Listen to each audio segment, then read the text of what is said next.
رب العالمين والصلاة والسلام على سيد الأنبياء والمرسلين أما بعد فأعوذ بالله من الشيطان الرجيم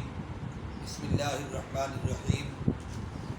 شهر رمضان الذي أنزل فيه القرآن هدى للناس وبينات من الهدى والفرقان فمن شهد منكم الشهر فليصم صدق الله العظيم اللهم صل على سيدنا ومولانا محمد وعلى آل سيدنا ومولانا محمد النبي الأمي وعلى آله وصحبه وبارك وسلم تسليما كثيرا كثيرا۔ انتہائی قابل قدر سامعین محترم، رمضان المبارک کا یہ بابرکت مہینہ ہے۔ اس مہینے میں کی بہت ساری خصوصیات میں ایک بہت بڑی خصوصیت یہ ہے کہ اس میں قرآن پاک نازل ہوا ہے، اور یہی عظمت ماہ رمضان کی اللہ نے قرآن پاک میں بیان فرمائی ہے۔ شہر رمضان، رمضان وہ مہینہ ہے الذی انزل فیہ القرآن، جس میں قرآن پاک کو اتارا گیا، اور قرآن ایسی کتاب ہے کہ ہدی للناس، جس میں لوگوں کے لیے ہدایت ہے، وبینات من الہدی، اور واضح دلائل ہیں ہدایت کے،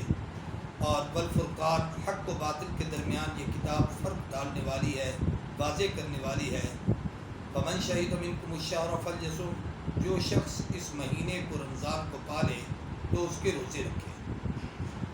اس سے پہلے جو یا ایھا الذین آمنوا کتب علیکم الصیام کی آیت اتری ہے، اس میں اور اس میں علماء نے لکھا ہے کہ نزول میں 1 سال کا فرق ہے۔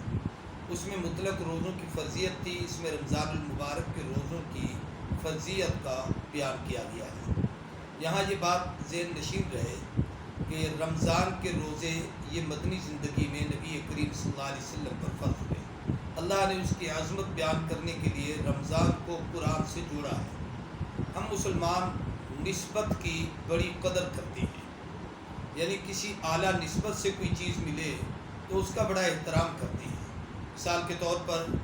میرے استاد شیخ کا کوئی بیٹا آ جائے تو چونکہ اس کی نسبت میرے استاد کے ساتھ ہے، شیخ کے ساتھ ہے، میرے دل میں اس کا بڑا مقام ہوگا اور لوگوں کی نسبت سے۔ اسی طریقے سے بہت ساری باتیں ہیں، کوئی آدمی کسی کو کوئی چیز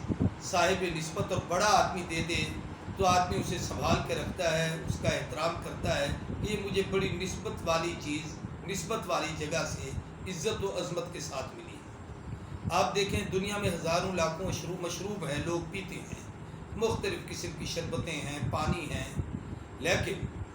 جب کوئی شخص ایک سادہ سا پانی لا کے دیتا ہے اور یہ کہہ دیتا ہے یہ زمزم ہے، تو جب ہم اس کو لیتے ہیں تو اب ہمارے دل میں یہ سادہ پانی ہے، میٹھا نہیں ہے، یہ معتدل ہے یا گرم ہے، ٹھنڈا نہیں ہے،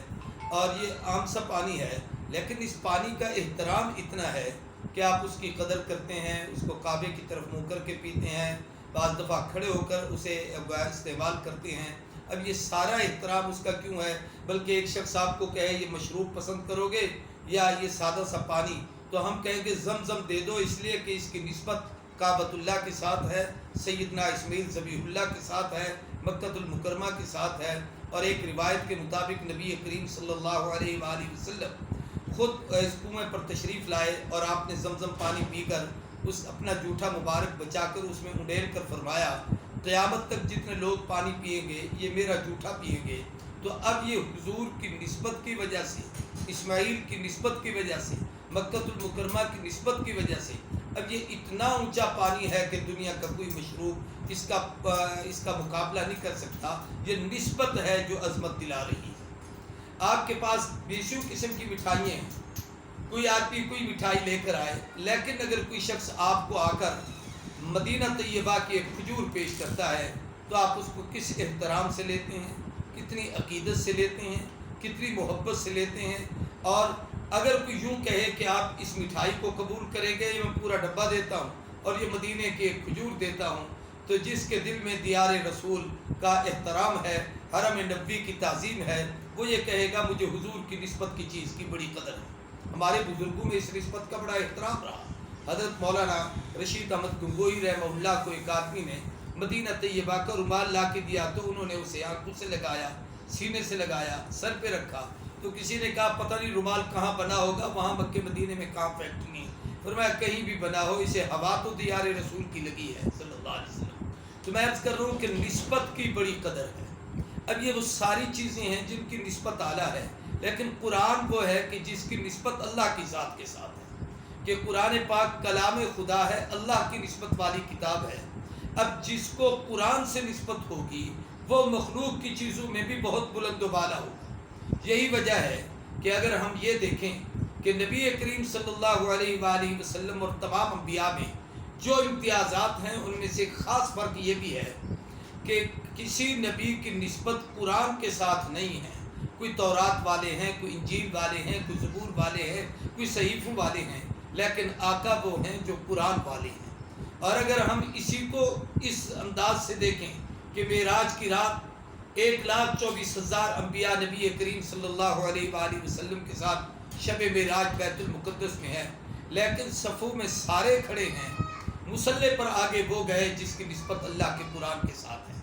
آپ اسی معراج کی شب کو آپ دیکھیں کہ حضور صلی اللہ علیہ وسلم آسمانوں کے معراج پر تشریف لے گئے۔ پہلے آسمان پہ حضرت آدم علیہ السلام سے ملاقات ہوئی، دوسرے پہ حضرت سیدنا عیسیٰ علیہ السلام سے ملاقات ہوئی، تیسرے پہ حضرت یوسف علیہ السلام سے ملاقات ہوئی، چوتھے پہ حضرت سیدنا یحییٰ علیہ السلام سے ملاقات ہوئی، حضرت ہارون علیہ السلام سے ملاقات ہوئی، پانچویں پہ حضرت ہارون سے ملاقات ہوئی، چھٹے پہ حضرت سیدنا موسیٰ علیہ السلام سے ملاقات ہوئی، ساتویں پہ حضرت ابراہیم سے ملاقات ہوئی۔ لیکن اللہ کی قربت میں اور اللہ کے اس قرب میں کہ جہاں پر فرمایا لی مع اللہ وقت اللہ یسعنی ملک مقرب ولا نبی مرسل، میں اللہ کی قربت میں اس جگہ پر پہنچا جہاں کوئی نبی بھی نہیں پہنچا، کوئی فرشتہ نہیں پہنچا، ایک میں تھا، ایک میرا رب تھا۔ اب یہ نسبت قرآن والی ہے کہ قرآن والا خدا کی قربت میں پہنچا ہے، قرآن مجید کی نسبت والا سب سے آگے کھڑا ہوا ہے۔ ہم رمضان المبارک کی راتوں میں روزانہ دیکھتے ہیں کہ بڑے بڑے چودھری، بڑے بڑے رئیس، بڑے بڑے سردار، بڑے بڑے تمندار، بڑے بڑے دولت اور اقتدار اور شاہوں والے، یہ سب صفوں میں پیچھے کھڑے ہوتے ہیں، لیکن وہ ایک سادہ سا قرآن کا حافظ اور قاری جو ایک غریب خاندان سے وابستہ ہوتا ہے، جس کا لباس بھی بعض دفعہ پھٹا پرانا ہوتا ہے، لیکن وہ مصلی رسول کا وارث بنتا ہے۔ یہ قرآن کی نسبت ہے جو اس کو اتنی بڑی عظمت دیتی ہے اور آگے لے کی جاتی ہے۔ تو قرآن پاک نے جہاں پر رمضان المبارک کی عظمت بیان کرتے ہوئے بھی اس نسبت قرآن کو بیان کیا ہے کہ رمضان وہ مہینہ ہے جس میں قرآن اتارا گیا ہے۔ اب وہ رمضان کی کون سی رات ہے، وہ اس کی تفسیر دوسرے مقام پر انا سورہ القدر میں ارشاد فرمائی، انا انزلناہ فی لیلۃ القدر وما ادراک ما لیلۃ القدر لیلۃ القدر خیر من الف شہر، کہ یہ قرآن پاک لیلۃ القدر رمضان کے آخری عشرے کی تاک راتوں میں وہ ایک رات ہے جو بڑی عظمت اور فضیلت والی 1000 مہینوں سے بہتر ہے، اس میں قرآن پاک اتارا گیا۔ قرآن پاک کو صحابہ کرام اس لیے جانتے تھے کہ یہ روزے کی فضیلت مدینہ طیبہ میں ہے۔ مکہ المکرمہ میں 13 سال قرآن اترتا رہا، مدینے میں 2 سال قرآن اترتا رہا، تو 15 سال سے صحابہ قرآن کی عظمت کو جانتے تھے کہ یہ کلام الہی ہے، یہ محبوب کی سیرت ہے، یہ اللہ کا کلام ہے، یہ انسان کی ہدایت کا راستہ دکھانے والی کتاب ہے، یہ غیر مبدل کتاب ہے، اس کی وجہ سے اللہ کا قرب نصیب ہوتا ہے، اللہ تبارک و تعالیٰ بندوں کو اپنے قریب کرتے ہیں۔ یہ ساری چیزیں دنیا کو معلوم تھیں، صحابہ کرام جانتے تھے، لیکن رمضان کو کوئی نہیں جانتا تھا۔ تو اللہ تبارک و تعالیٰ نے رمضان کی نسبت قرآن سے بیان فرمائی کہ رمضان وہ مہینہ ہے جس میں اللہ تبارک و تعالیٰ نے قرآن پاک کو اتارا ہے۔ میرے محترم دوستو، میں باقی باتیں انشاءاللہ کل کروں گا، آج میں ایک بات اس حوالے سے مختصر سی عرض کرنا چاہتا ہوں کہ رمضان اور قرآن ان دونوں کے درمیان بڑا ایک جوڑ ہے۔ ایک حدیث پاک میں آتا ہے کہ قیامت کے دن رمضان المبارک، صیام، روزے اور قرآن یہ انسان کے لیے سفارشی ہوں گے۔ جب اللہ کی دربار میں پیش ہوگا تو حدیث میں آتا ہے ایک طرف قرآن پاک آئے گا، دوسری طرف رمضان المبارک ہوگا۔ قرآن یہ کہے گا کہ اللہ، میں تیرا کلام بن کے اس تیرے بندے کے پاس کیا تھا، تو نے اپنے رسول کے واسطے سے مجھے بھیجا تھا، تو اس نے میری تلاوت کی تھی اور یہ اپنے آپ کو مختلف چیزوں سے روکے رکھتا کرتا تھا، رات کو یہ جاگتا تھا، میری تلاوت کرتا تھا، میرا احترام کرتا تھا، میری سفارش قبول کر اور تو اس کو معاف فرما اور جنت بھیج۔ اسی طریقے سے رمضان المبارک کے روزے سفارش کریں گے کہ اللہ، ہم نے اس کو کھانے سے، اس کو پینے سے، خواہشات نفسانیہ سے روکا تھا، اے اللہ یہ تیرا بندہ تیرے حکم کو پورا کرتا تھا اور سارا دن صبح سے شام تک کھانے پینے اور اپنی طبی خواہشات سے اپنے آپ کو بچا کے رکھتا تھا، اس لیے میری سفارش قبول کر۔ تو رمضان اور قرآن کی سفارش سے آدمی کو جنت کا داخلہ ملے گا۔ اس سے پتہ چلتا ہے کہ رمضان اور قرآن کا فطری جوڑ ہے۔ چنانچہ آپ اس جوڑ پر غور کریں تو بہت ساری چیزیں ہمیں ملتی ہیں۔ مثال کے طور پر جو ہی رمضان شروع ہوتا ہے تو بالترتیب تلاوت قرآن شروع ہوتی ہے کہ تراویح میں روزانہ قرآن پاک ہر مسجد میں اہتمام کے ساتھ مکمل قرآن کریم بالترتیب پڑھا جاتا ہے۔ اور پھر یہ کہ جب رمضان شروع ہوا تو قرآن شروع ہوا، اور ہر رات کو اگلی آنے والے دن کے لیے پہلے رات کو قرآن تلاوت کی